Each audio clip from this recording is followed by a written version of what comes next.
Alright guys, what is going on? Weekly sports podcast number 4. We got some new subscribers. Let's introduce the podcast. What this is, we run down the top stories that I see or top stories of the week in sports. We really didn't have much until, really, today and yesterday, really, to be honest with you. We had one earlier in the week where Drew Storen got traded. Don't really know too much about into that. I do know that we had one then. A couple days later, it was the Jarrod Dyson signing, which we're going to start out with baseball. Just jump right into it. The Athletics signed Jarrod Dyson, which I was like, also, maybe they're done. They don't want to try for Jarrod Dyson, which he ends up signing, or actually getting traded to the Mariners. We'll get into that deal. But I want to go more in depth into this Jarrod Dyson signing. He was so clutch in that Game 7. Even though they lost, that home run he hit gave them life, and they still didn't win, but he had a pretty decent season. Let's be honest here. So I like the signing by the A's. I like that in the outfield with Matt Joyce and Chris Davis. So that is a pretty good outfield for the Oakland A's. And if he has a decent first half, he's gone. Let's be honest here. They're going to ship him out for some prospects on a 1-year deal that I see is pretty good for the Oakland A's. So let's go ahead and get into the big deals that happened today. I didn't do any videos on them because I wanted to bring it here for the podcast. So the Mariners rack up some deals today, boy. They got Mariners trade Nathan Carnes to the Royals for Jarrod Dyson.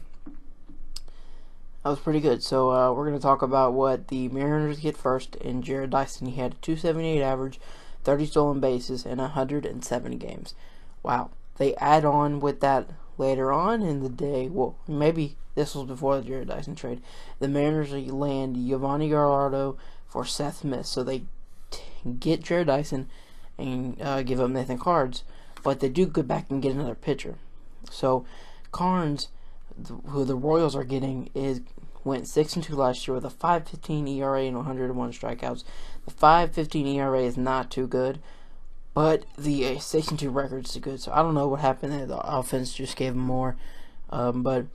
So Mariners also got Gallardo, and he went 6-8. I'm butchering his name, I know, but he went 6 wins, 8 losses, 5.42 ERA, and 23 starts. Now in 2015, he went like 16-11 or 15-11. Had a way better season with the Rangers. I guess Mariners are hoping he can do something like that again. But they had to give up Seth Smith. He had 16 home runs, 63 RBIs, and a 249 average. To be honest, I've always liked Seth Smith. He's just one of the players I'm like, yeah, okay. I enjoy his work. I enjoy what he does. Because he had that one really, really good season with the Padres. He had 16 homers last season. His second best mark of his career. His first best was 17. I believe that was that season with the Padres, or that might be when he was still in Colorado.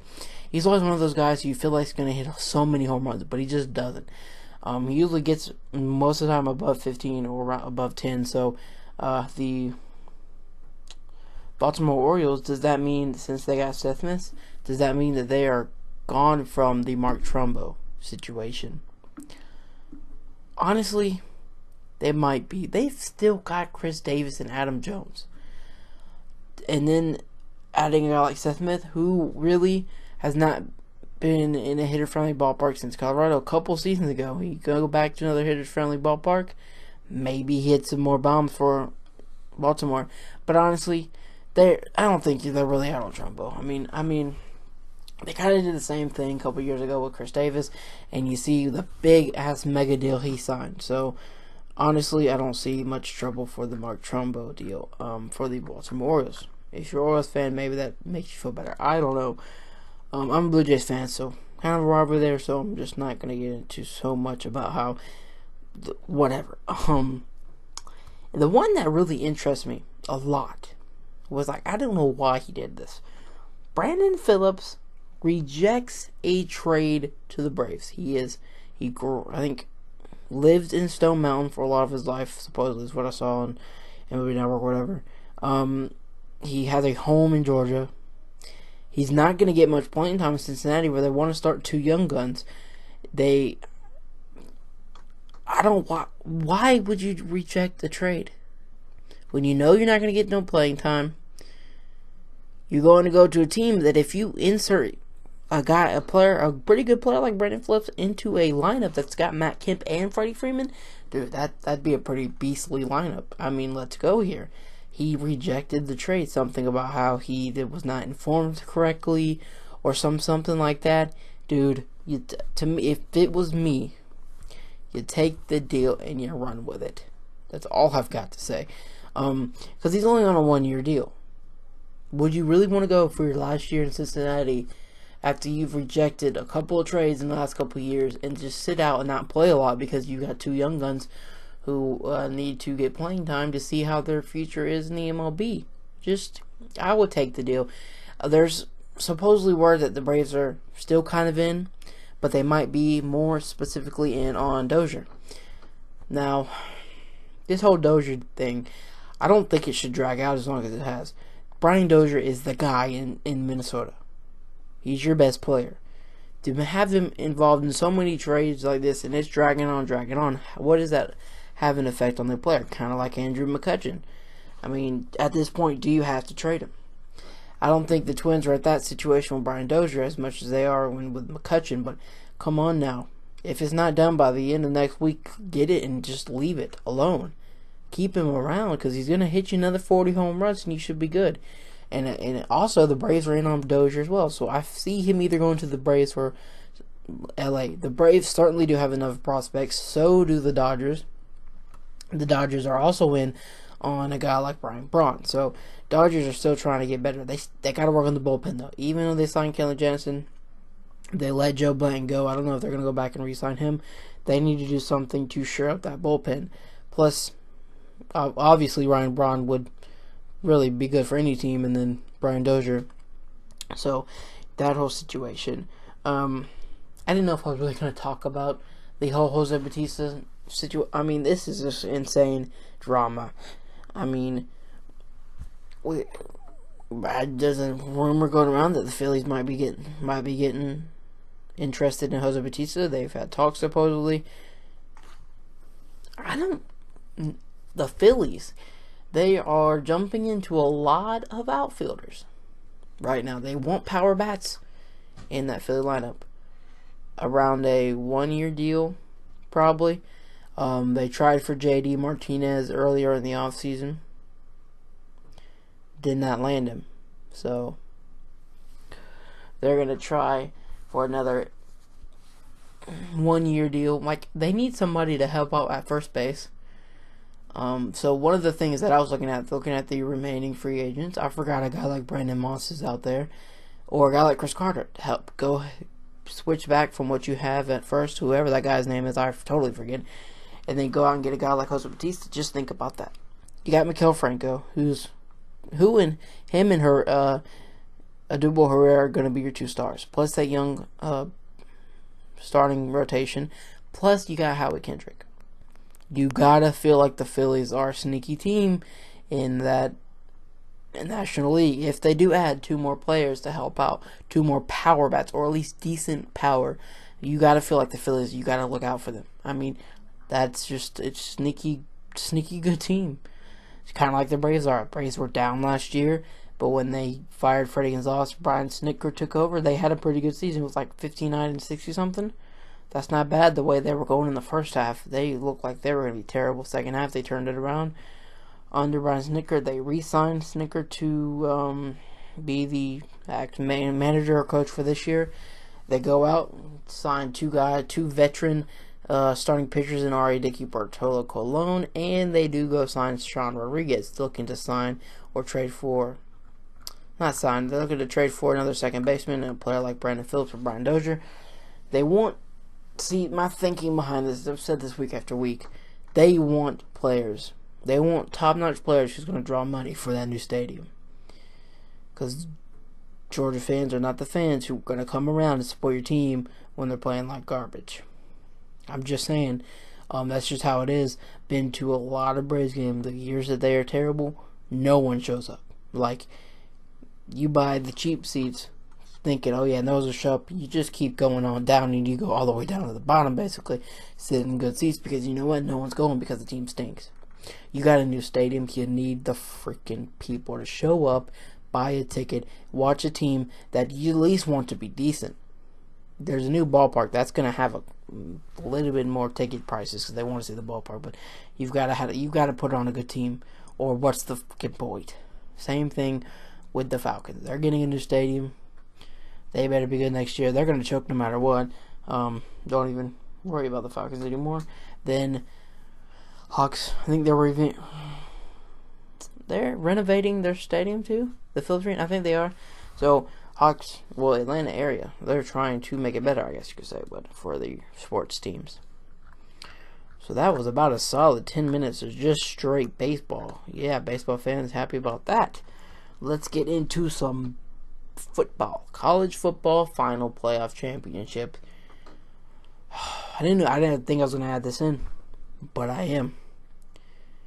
Because for some reason, I don't know. Okay, here's my thing behind this. Alabama fans, whatever. The true fans, you're fine. Those bandwagon motherfuckers, I can't, dude.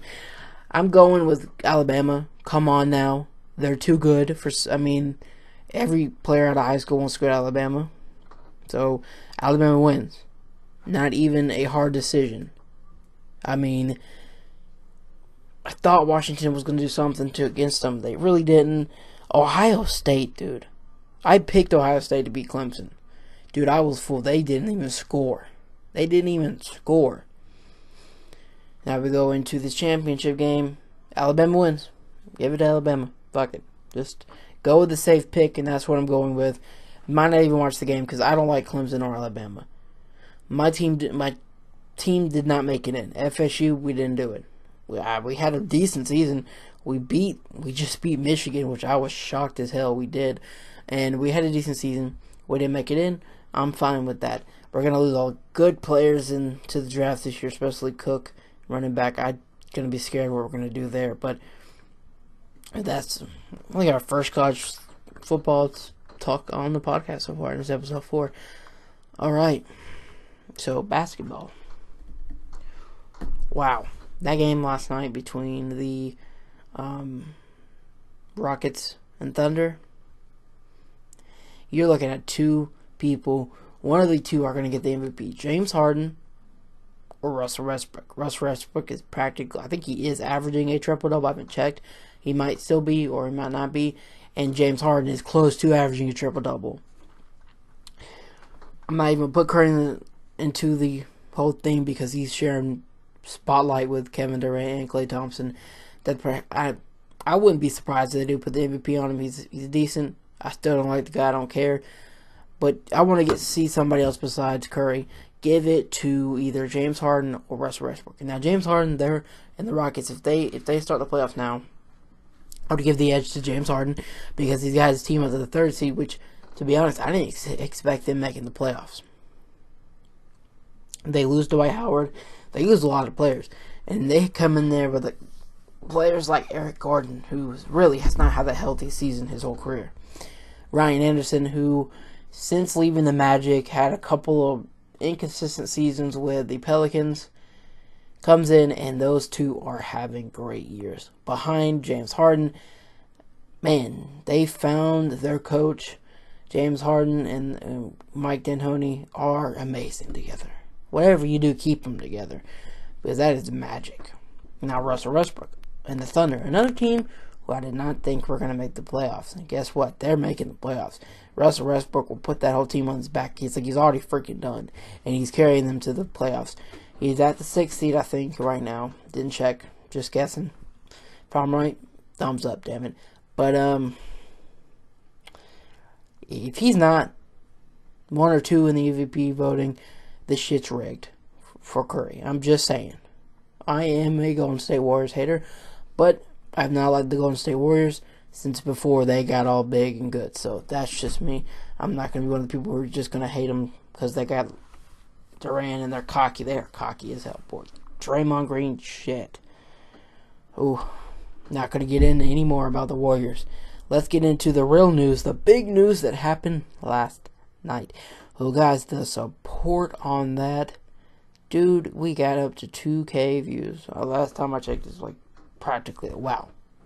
Thanks so much for that. But the Twitter went nuts when Kyle Korver got traded. Just think about Kyle Korver and LeBron James. LeBron James gets assists. He creates baskets for other players. Think about this. Kyle Korver shooting 40% from the three-point line. LeBron's driving the whole team with him.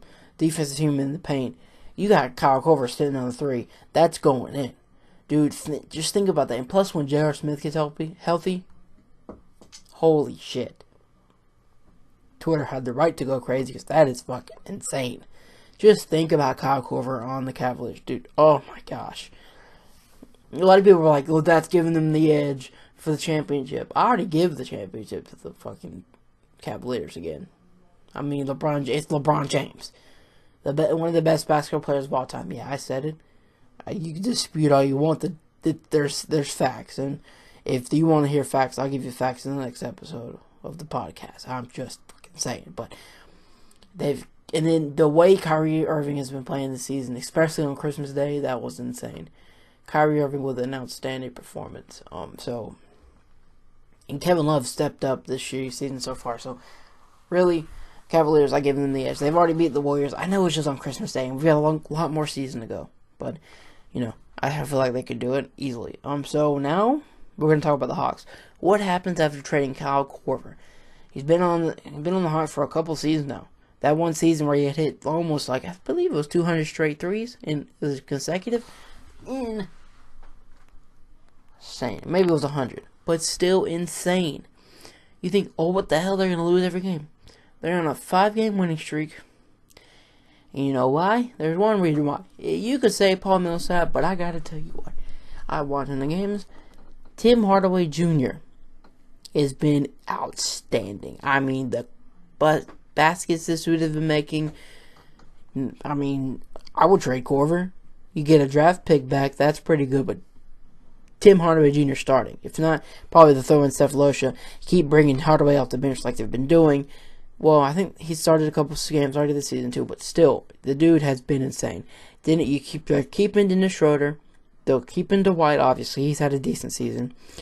So, they're shopping Paul Millsap. I'd have to say, if they do that move, maybe I say they don't win that much. Because Paul Millsap has been amazing since coming to the Hawks. I mean, he has had an outstanding career with the Hawks. I would not trade Paul Millsap, but if they can get a good package back, I guess you do it. So, I don't know. I wouldn't trade Paul Millsap. Well, I'm a Denver Nuggets fan. Denver Nuggets are looking at Paul Millsap. You make the deal, except you don't trade my favorite player in Gallinari. I'd be certainly crushed. Have to start watching the Hawks a lot more than I would like to. Don't do it, Nuggets. Trade somebody else besides Gallinari. Don't do it. You keep Moutier, you keep Jamal Murray, and you keep Gallinari. I really do like Kenneth Reed, but I'm like, if you're gonna trade a power forward, you might as well give a power forward. They're pretty much evenly great. I just feel like offensive wise, Paul Millsap would give us the edge. So that's a hard decision for me to say that. I don't think I'm ever gonna say that again, obviously, but yeah, that's our podcast this week. I'd say we got through it pretty well. And now, just want to say a quick thank you because, guys, we have reached. Hold on. Well, I think we're at 205. Yeah, 205. 205 subscribers since a couple days now, and it is amazing. Holy cow, guys! Thank you so much. Oh my gosh, you don't even know how excited I was when I found out I was at 205 subscribers. Insane. Keep up the great work, guys. Let's get 300 quickly, and might do a Q&A for next episode. Sports-related questions, leave them down in the comment section below, and we will answer them next podcast. Hey, sorry about cutting you off there. Had to add more time. Like I said, leave your comments for sports-related questions only. It don't matter which. I'll try to answer them to the best of my knowledge and ability. Thank you so much for 205 subscribers, guys. Let's keep going. Started 2017 off with a bang. And like, subscribe, and comment. Let me know what you thought of the podcast. Leave your questions, like I said, with the Q&A next week. I am out. Thank you so much for watching.